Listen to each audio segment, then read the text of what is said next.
Hey gang, it's Bryan from FXBilliards. Today I'm going to talk to you about how to measure your improvement as a player. Now, some of you measure your improvement by, oh, my friend used to beat me and now I beat him. Or my Fargo went from this level to this level. Or I took the Billiard University exam and I got this score, but now I get this score. A lot of these are not very good barometers as far as the improvement of your game. Number one, if you're doing an exam to determine whether or not you're getting better, what you're getting better at is taking the exam. Your pool game is not getting better. Sometimes you find yourself improving in an exam because you get good at the exam because you're taking the same shots over and over again. So that is not a good gauge of your improvement. It might be a good gauge of your initial level, and years later, it might be a good gauge of your new level, but getting good at the exam does not make you a good pool player. The second thing, your APA ranking. APA rankings are some of the worst barometers of someone's skill there are out there. For example, I talk to guys all over the country. Actually, I talk to guys all over the world on a weekly basis. And there's different tables, there's different circumstances, there's different types of players. There's so many differences in APA that an APA 4 in New York, for example, is different than an APA 4 in Mississippi. And I'll tell you why. If you're playing on crappy bar boxes that aren't level, have terrible cloth on them, and aren't maintained on a regular basis, and then there's another guy who's playing on beautiful new diamond tables with Simonis 860 HR every day, there's a big difference in a 4 playing on the crappy tables and the 4 that is playing on these great tables at a really nice pool hall.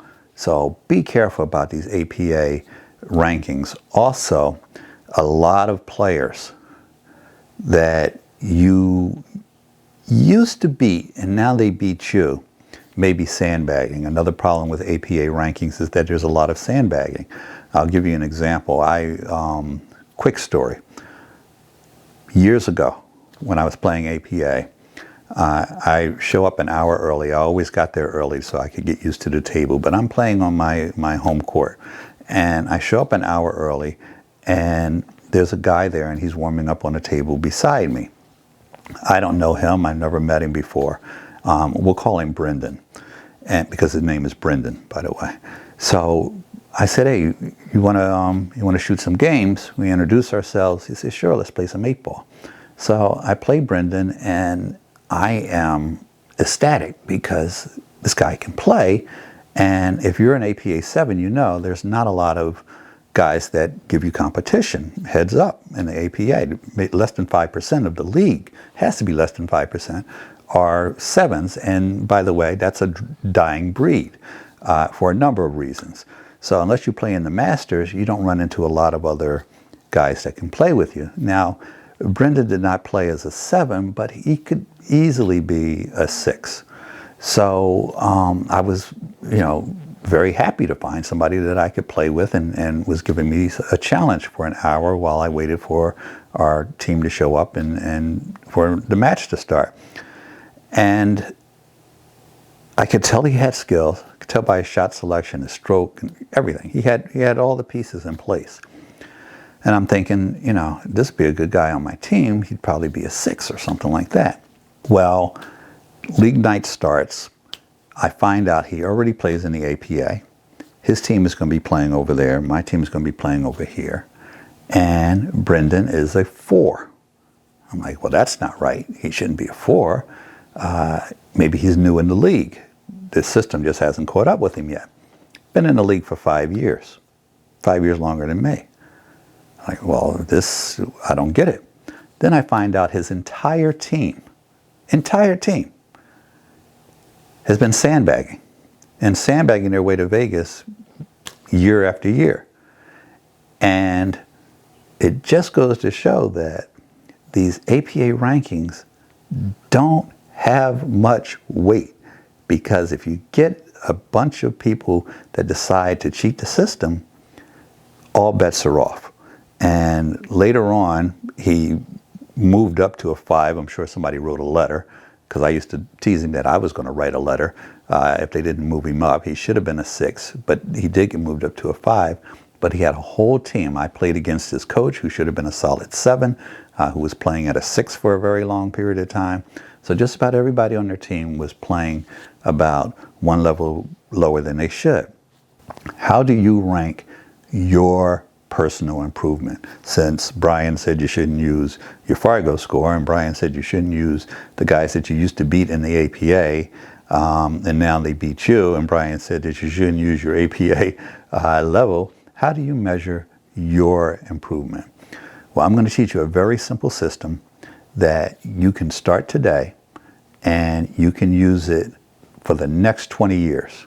And I'm not joking, because I have numbers on myself that go back 10, 15 years, and I can see on a graph, because I put everything on a spreadsheet, exactly where my improvement is. Now, if you've been playing as long as I have, that curve of your improvement is going to be a little more flatlined than there's going to be for someone who is a beginner. A beginner can improve 100% overnight by just learning a new stroke, or getting themselves in the right stance, or a lot of different things.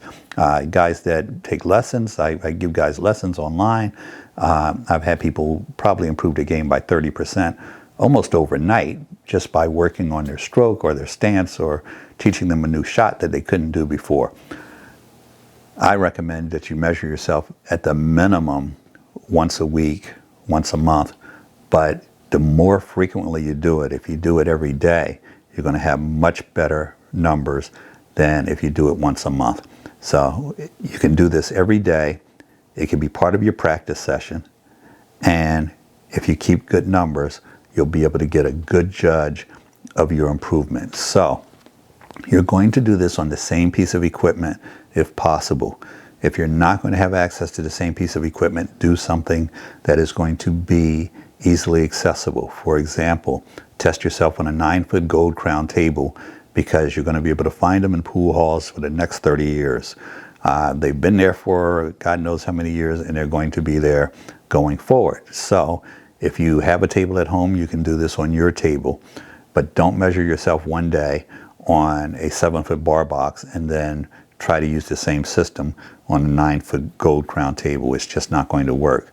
So this is what you're going to do. You are going to rack 9 balls. Whether you're an 8-ball player, a straight pool player, or what, you're going to rack 9 balls. Try to put the 1, the 9, and the 2 in the same spot. What I like to do is put the 1, obviously has to go on the top. You're going to put the 9 in the middle, and I put the 2 in the rear, because as you get good, you'll be able to control where the 2 ball goes based on where you break from. But if you put the 2 ball in the back of the rack, you have less control of that 2 ball, so you won't be able to cheat yourself. Break the balls and run them off in rotation, just like you're playing 9-ball, and give yourself a score for each ball that you were able to make after your break, not counting the balls that you made on the break, because that'll just give you a score at how good you're breaking. But each ball that you're able to make after the break, with ball in hand starting out. So basically you're playing against a ghost, and you're going to give yourself 1 point for each ball you're able to make. If you break and run the rack, you got 10 points. Why did you get 10 points? Because you're going to get 2 points for the 9-ball. You can set your own rules. Now, when I break, usually there's 2 balls that are going to be made, the wing ball and the 1 ball in the side pocket. I leave those balls in the pocket, and I play the entire rack. If you want to bring them up and spot them, you can do that. The problem with that is when you spot balls, you're putting them on the head string, on the foot string, and they become a cluster, and now you have to get good at breaking up that cluster. You can leave them in the pocket. It doesn't matter what rules you set for yourself, as long as you are consistent with those rules.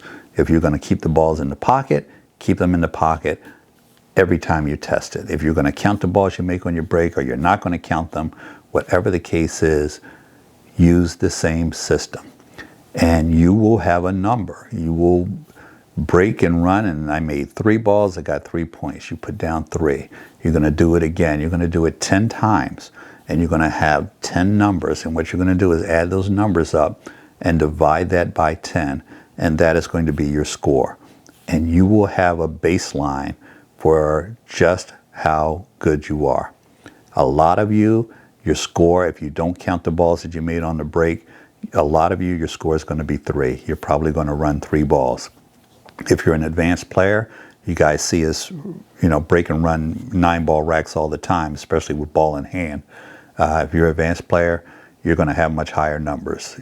You're probably going to have not 10s, but you're probably going to have solid 7s or 8s. Remember, you're going to get ball in hand. And if you're an advanced player, you can always count those balls that are in the pocket.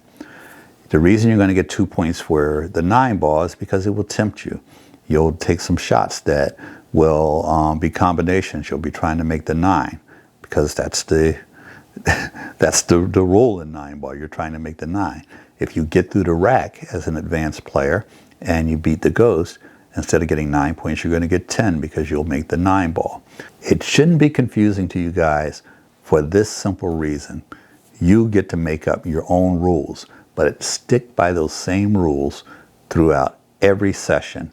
Whether you shoot it once a week, once a month, whatever it is, keep the same rules. And if you keep the same rules for years, you'll have an exact measurement of where you are today and where you are a couple years from now. I have a spreadsheet. I can look at it and see my improvement going back 7, 8 years since I've been doing this. So a lot of you aren't going to be as meticulous as I am about it. You're not going to put it on a spreadsheet, but you're going to write down a number in a book.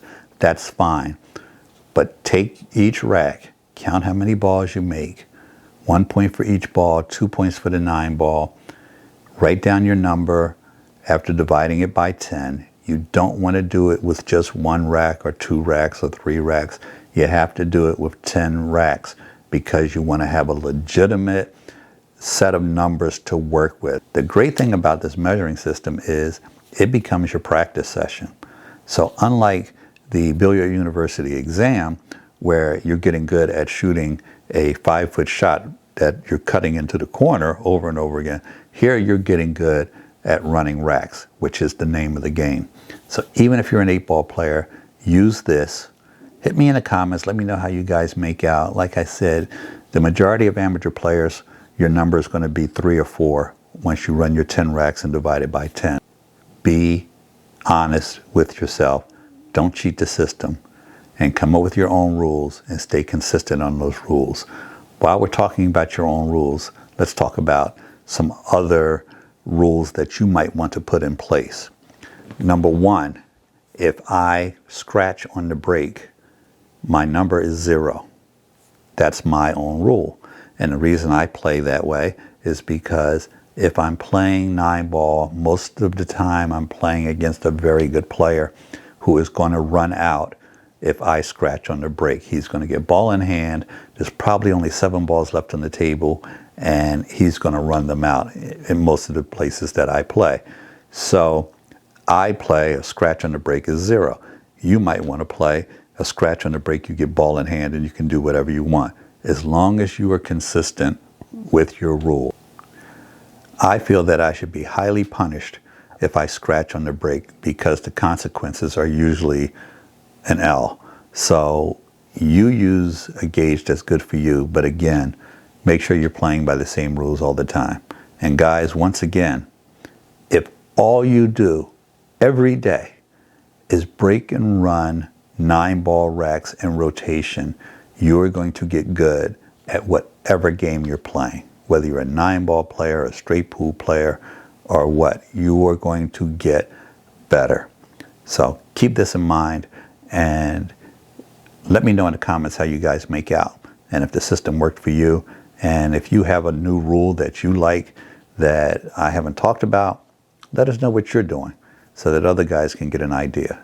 But be consistent, Use the same type of equipment each time, same kind of table, same kind of pockets, same kind of cloth if you can, and keep good records, and you will know better than your Fargo score, better than your APA ranking, better than somebody's exam.